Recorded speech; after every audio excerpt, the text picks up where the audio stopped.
You know, it's not very often I have to stop in the middle of production to completely rewrite an episode, but here we are. While I was gathering footage for this show and the series it stole its name from, I found myself just enjoying watching the original Gatchaman in spite of needing to be working, and the longer I thought about it, the more I realized just how much Gatchaman crowds pissed me off. So buckle up, chuckleheads, and let's get our boxing gloves on. But I know there are a lot of people who probably aren't familiar with Gatchaman as a whole, so let's take a minute to collect our thoughts and look at what laid the background for this particular mess.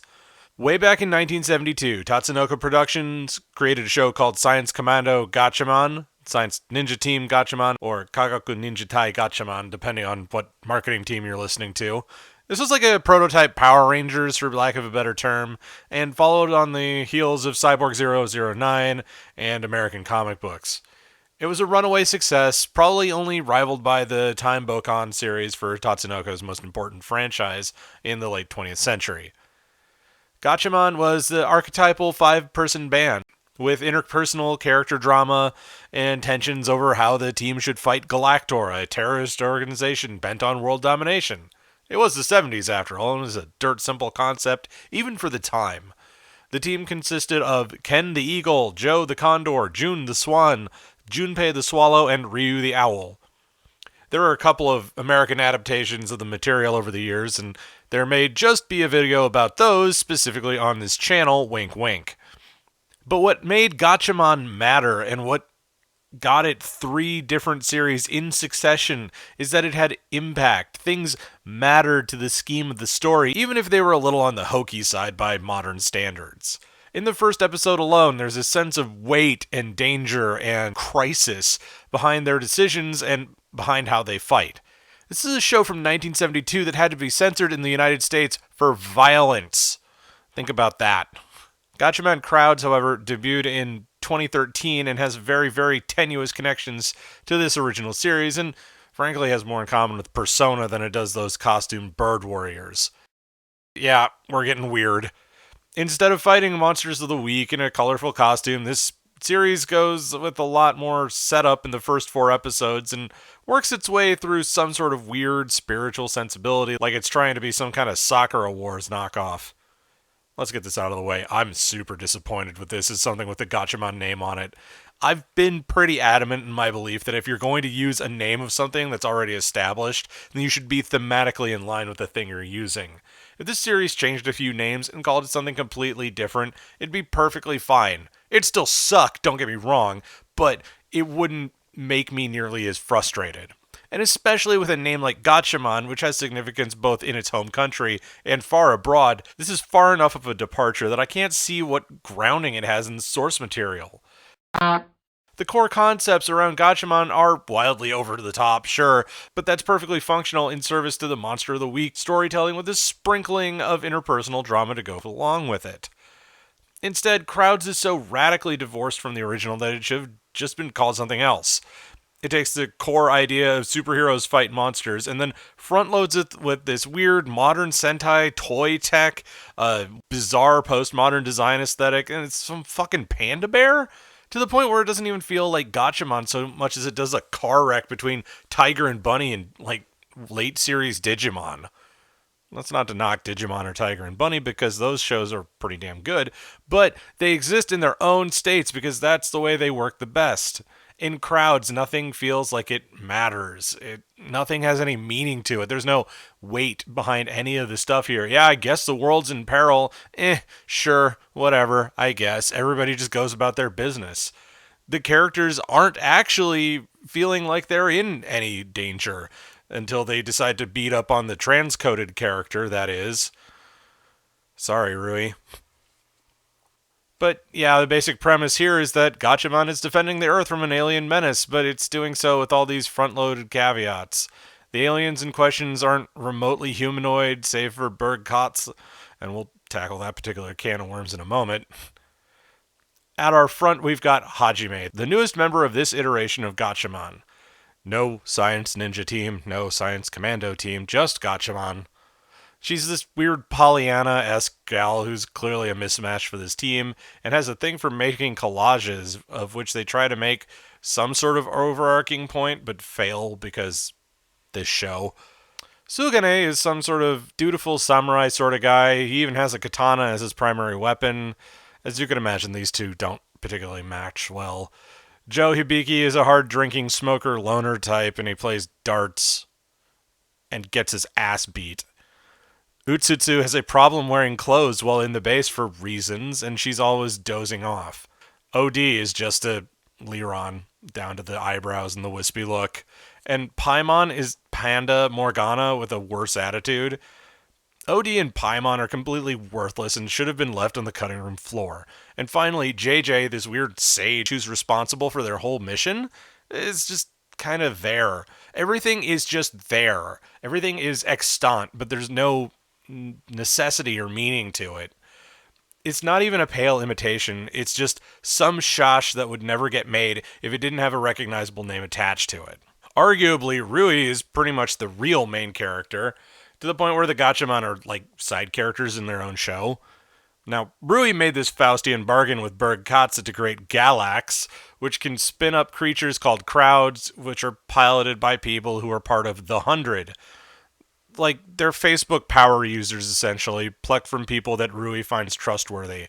And guess what? They're not. But of course, that doesn't stop any of the plot from carrying on, even though it seems like the fingers on this monkey's paw that Katza keeps offering is curling on its own. This deal is getting worse all the time. So what Rui has done is created a solution that is looking for a problem when vision and good old-fashioned heroism are still perfectly acceptable answers. So putting what Rui's up to aside for the moment, the central conflict here is between Hajime and Sugane. Sugane is a stickler for rules, and Hajime is pretty cavalier about this whole thing.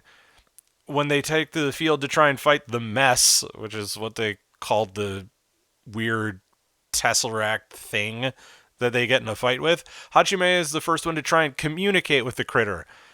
But Sugane is like, I gots to kill it. Now, it turns out Hajime is actually on point with this one, and it solves the entire problem. Not a one of these dumb fuckers tried that up until now. Especially considering that Paimon claims to have saved a whole bunch of planets already. Nobody said, what if we talk to these folks? This is what's called fridge logic, where maybe in the heat of the moment of the show, you're like, that's fine. But when you go and get a drink from the fridge and think about it for a minute, you're like, hey, wait a minute. This continues to be a problem because Hajime is always right. Without any forethought, without any doubt or further consideration, she is always right. It's not because she's smart or because she's able to read people super well. She's just right because fuck you if you want some sort of competent writing from this shit show. It all comes to a head in episode 6, where after a big accident in the tunnel, the crowds come to try and save the day after the Gatchaman team is overwhelmed. Hajime makes the choice to go and try and help people, and realizes that Rui can see through their invisibility barrier. Hajime decides that Rui is on their side, takes off her helmet, and then Rui is like, whoa, nope, and legs it. Now the secret is out, which is supposed to make their job harder, I guess, but aside from a long gag about getting chased through a mall, it doesn't really impact them in any way, shape, or form. This also shows that Paimon is pretty much useless as a team leader, and what little discipline there was in this ragtag crew of idiots is out the window. After that, we get the sit down between the character that's supposed to be, I guess, the bad guy, but is also kind of the hero, and the heroes that are kind of there just because. Rui throws out the idea that if there are people who have special powers, then people will rely on them. I don't know if this is some sort of translation problem, but of fucking course they will. But humans have survival instinct as well, and a little bit of common sense. That's why superheroes fight supervillains in these sorts of stories. But Rui is so dumb and far off base that it's almost comical. To quote, the world has become too large and complex for the minority with power to support. Well, I thought you were supposed to be some sort of fucking super genius there, kid. Galax is cute, but it doesn't fix the underlying power structure issues that are the ones that are causing the problems. Hajime sees right through Rui, pretty much from head to toe. Aside from these moments, she's completely oblivious to everything, but she either read the script or has some really astonishing powers of deduction. She tries to do the same thing with Berg Katz too, but Berg Katz is beyond reasoning because there's some big time crazy in there. It's not even one of those evil cannot comprehend good sort of things. It's more like there's no morality to even try and appeal to there. Those kinds of characters are so stock and so bog standard and so goddamn boring. There should be precisely one Joker in the world, and it's taken by DC Comics, and we don't need any other ones. Katsa is too wily to be contained by Galax, and a hostile takeover ensues. Now, Crowds really goes in on this weird anti-populist thing, and I have to wonder if this is like the invisible hand of Shinzo Abe at work. When your villain is named Crowds and they start wrecking government buildings, you've definitely got a bit of an agenda there. Especially since they're outright saying that the people involved in this are being manipulated into rebellion. Yes, I will be Tokyo's reckoning. Yes. Stupid people. Easy to tell that they're being screwed. I have to wonder how much of this show is affected by the Fukushima Daiichi disaster and the dissatisfaction with the government response. Like Shin Godzilla, but in reverse. Things like they just want to gang up on the leaders and that sort of thing become common by the end of this. Look, sorry, Crowds, you're not going to make me feel bad for useless bureaucrats when they should be proactive about this stuff. Whatever. There's a second season. I'm sure somebody cares about it. But setting all that pile of absolute bullshit aside, this is not Gatchaman. The original Gatchaman had an impact. You felt the results of their actions, even if things went to quote-unquote normal every episode. It felt like things mattered in the course of the story. If the Gatchaman dropped the ball even once, that was game over. Crowds doesn't matter. It just is. It's uninteresting, it's unengaging, and I have no idea who thought it was worth making when it has so little substance. A show from 1972 holds more weight than this useless fluff.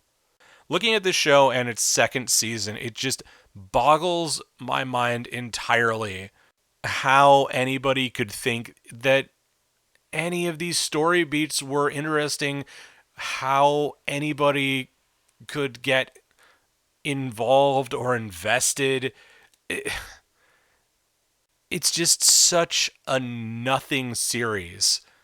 And sure, the original Gatchaman had some real dumbass monsters that they had to fight occasionally. Not everyone got to be a winner in that, but you could go away from it feeling like even if, the rest of the world was falling apart, when the Gatchaman were on the screen, they were saving the world so we could fix it later. They were keeping it out from under the thumb of Galactor. Here, if the Gatchaman dropped the ball, it's fine because they've just been dropping the ball the whole time anyway, so why worry?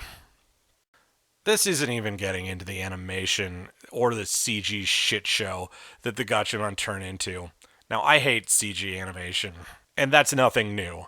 This show, however, is designed so weirdly that it's like a parody of modern anime. Like, if you took somebody who is like, oh yeah, no, I know what anime is, I hate that shit because it's all weird. Like, it's got some weird animal mascot thing, a girl who walks around in her underwear all the time, this disgustingly chipper girl in a school outfit.